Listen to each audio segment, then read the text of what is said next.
बात कर रहे थे इस्लामिक स्टडी के इंपॉर्टेंस की। जैसे कि हम सबको पता है कि पाकिस्तान में अब तो ग्रेजुएशन लेवल तक या फिर हम ये भी कह सकते हैं कि मास्टर लेवल तक इस्लामिक स्टडीज़ को कंपलसरी कर दिया गया है। अब वो पर्सन जिन्होंने अपनी पीएचडी, एमफिल या मास्टर इस फील्ड में किया था, उन्होंने इसका क्या बेनिफिट हुआ कि उन लोगों ने लॉट ऑफ एम्प्लॉयमेंट की अपॉर्चुनिटीज़ को एंजॉय किया। बिकॉज जब यूनिवर्सिटीज़ लेवल तक इस सब्जेक्ट को कंपलसरी कर दिया जाएगा तो ऑब्वियसली उसको पढ़ाने के लिए कोई ना कोई उस्ताद की ज़रूरत भी होगी, और वो उस्ताद वही हायर करते हैं जिसको जिस सब्जेक्ट के ऊपर ग्रिप हो, जैसे कि आपको स्टार्ट में ही बताया गया था। उसके साथ साथ हम जो इसमें फर्दर अपॉर्चुनिटी इसकी इंपॉर्टेंस है वो ये है कि हमें हमारी थिंकिंग ये होती है कि ये एक कॉमन है, मतलब ये कॉमन फील्ड है तो इसका कोई स्कोप नहीं है, बट एक्चुअली में स्कोप उसी को होता है जिसका कोई स्कोप नहीं होता। क्यों?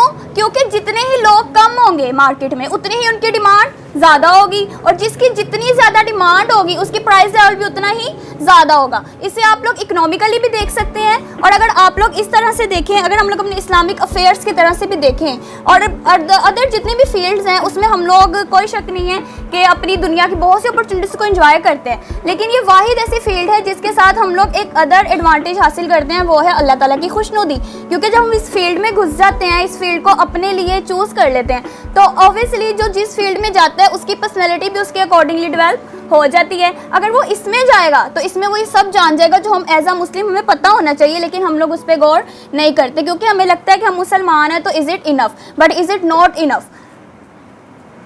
आगे है फर्दर पॉइंट इसका ये कि स्टूडेंट इसको क्यों चूज़ करते हैं। जैसे कि मैंने आपको स्टार्ट में कुछ स्कॉलर्स के नाम बताए, जब उन्होंने इसे चूज़ किया था तो उन्हें भी नहीं पता था कि इसका क्या स्कोप होगा, लेकिन उन्होंने अपना स्कोप खुद बनाया। कैसे बनाया? वो जब इस फील्ड में गए उन्हें कुछ स्टडीज़, कुछ न्यू चीज़ों का पता चला जो उन्हें लगता था कि लोगों में भी डेवलप होनी चाहिए, तो उन्होंने क्या किया?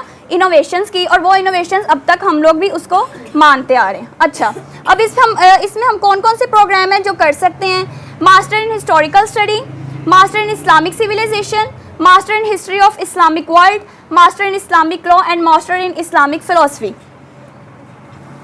Types of jobs. अब सबसे बड़ा कन्फ्यूजन जो हमें ये होता है, हमें लगता है कि इसमें हमें जॉब अपॉर्चुनिटीज़ नहीं दी जाएंगी, लेकिन यहाँ पे कुछ जॉब्स हैं और बहुत अच्छी जॉब्स मैं आपको बताने जा रही हूँ कि हमें इस सेक्टर में भी मिल सकती हैं। First and for government job, second army and navy job. Army and navy job किस तरह से मिलेगी? क्योंकि आर्मी के और नेवी के डिपार्टमेंट भी एक ऐसा पर्सन हायर करते हैं जो कि उनको रिलीजियस इन्फॉर्मेशन दे और उन्हें बता सके कि जो हम कर रहे हैं इज़ इट राइट और is it wrong. Western country job, क्योंकि हमारा जो इस्लाम है ज़्यादातर पाकिस्तान में और वेस्टर्न कंट्रीज़ में इसको इतना ज़्यादा फ़रोग नहीं दिया गया, तो वो लोग जो इस्लामिक बैकग्राउंड से इंटरलिंक करते हैं, वो लोग जब कोई बिज़नेस करते हैं तो उनकी ये जो एक पर्सनली हम लोग यही कह सकते हैं कि ख्वाहिश होती है कि जो उनके साथ काम करे वो भी एक इस्लामिक पर्सन हो, तो इसको हम लोग ऑनलाइन अपॉर्चुनिटीज़ भी कह सकते हैं जो हम लोग फॉरेन कंट्री से हासिल करते हैं। उसके बाद जर्नलिस्ट, जैसे कि doctor Aamir Liaquat. Islamic centre employees, obviously नाम से ही जाहिर है कि ये लोग अगर इस्लामिक सेंटर है तो इसके एम्प्लॉय भी वो होंगे जिसके बैकग्राउंड इस स्टडी के साथ इंटरलिंक होगा। अब इसके एडवांटेजेस क्या हैं? फर्स्ट एंड फॉरमोस्ट इसके एडवांटेजेस ये है कि कुछ करें ना करें आप अपने आप से सेटिस्फाई हो जाते हैं, आपको राइट और रॉन्ग के बारे में पता चल जाता है, आप एक अच्छे मुस्लिम बन सकते हैं। उसके बाद आपका जो इस्लाम के ऊपर फेथ है वो इंक्रीज़ हो जाता है as compared to other persons, और उसके अलावा इसमें आप गवर्नमेंट सेक्टर्स में जॉब हासिल कर सकते हैं।